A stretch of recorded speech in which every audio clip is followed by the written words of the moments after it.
Let's talk about November itself, because obviously in sports, when you add up the NFL, the MLB, NBA, and everything, there's what we call the dog days of summer, where the only thing that's left is Major League Baseball. It's right in the middle of its season.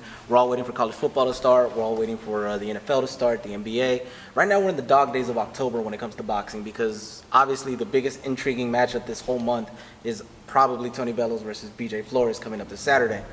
But November starts off with a bang. Like he said, Pacquiao versus Vargas. Plus, we got that undercard, Donaire Magdaleno. We have Valdez fighting on it, and who's the other? And Zhu Shiming opening the card. Then 2 weeks later, we have Kovalev-Ward, and then after that, we have Nicholas Walters versus Vasily Lomachenko. Yeah. So boxing fans got a nice fill coming up in November after this down October.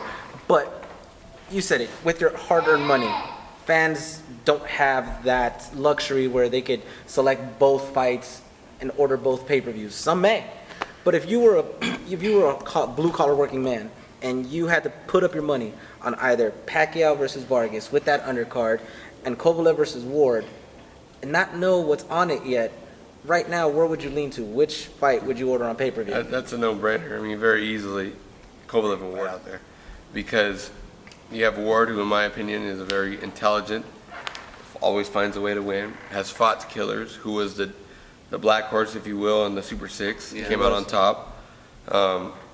He beat Edison Miranda. He beat, who else was a big puncher? Arthur Abraham. Nico Kessler. Froch. Everyone had him. Well, I don't know if he's going to win, but he's a smart dude. Yeah. Not only outside the ring, but inside the ring.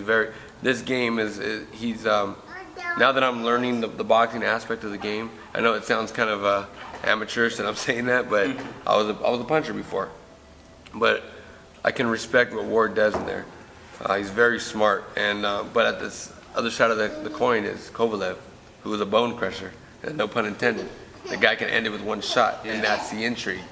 So, and I think as the fight gets closer, it's going to tighten up on the odds.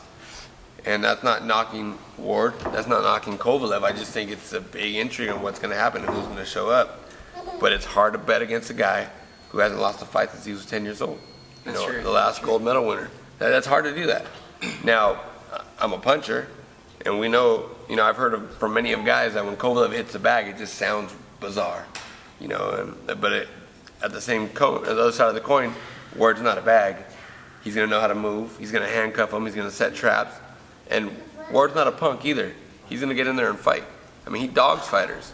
I mean, look what he did too with it Green, and then who else that he fought?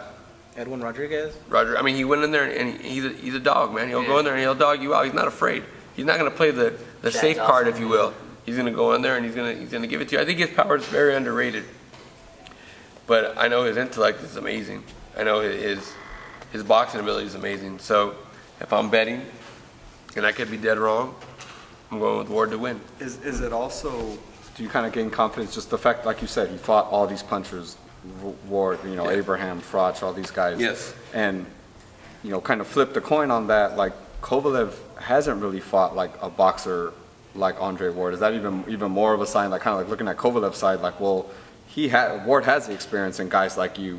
You don't really have experience in guys like Ward. You know what I mean? Yeah, of course, and they're taking that into consideration. But John David Jackson's a great trainer, and I think he's going to prepare to the best of his ability for Kovalev.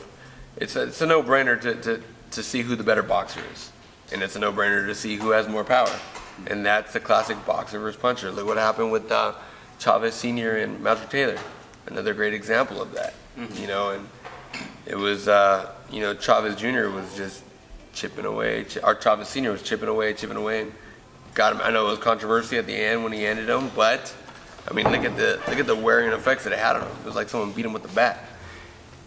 I think Ward's a smart guy. I think he handcuffs him. I think he stays out of harm's way. And I think if Ward gets hurt, he'll take a knee. He's a smart enough guy to lose the round but not lose the fight. So if I'm going to spend my money, I'm going to spend my money on the Ward Kovalev, because that's a treat, man. I'm actually excited I'm not only a fighter myself, but as a fan, I'm excited about that fight. That's no disrespect to Bob Arum, Jesse Vargas, and Manny Pacquiao, but I mean, if I have $70, and that's all I got in my pocket, I'm gonna spend it on Ward Kovalev, regardless of what's on the undercard. Do you think Ward being out of the ring for 2 years, handling the situation that he had to handle, kind of hindered his boxing performance? Obviously, we saw what he did versus Brand and Paul Smith and the fights in between there. Hasn't been the same Ward that we've seen. Yeah, his boxing is still masterful, but some of the power hasn't gone up from 168 with him to 175. No, I don't think so. Matter of fact, I think it benefited him. Here's a guy who's been fighting since he was 8 years old. Since he was 8 years old fighting. It's a lot of wear and tear on the body, man. I'm a fighter. I live it. You know, I think that time off, you know, money wasn't an issue. He's done well. He was never really out of the gym. But with that being said, I think his body benefited from it. I think he's going to show now come that fight in November against Kovalev. I think he needed that rest. So I think he's going to be better than ever. Another case in point, Mikey Garcia. Here's a guy that's probably arguing, he was born into a boxing family. Since he was born, he was boxing. So he took 2 years off. Now he's ready to go. I don't think it hinders those guys.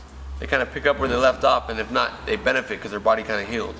So I think for some guys it could be bad. For those guys, I think it's good.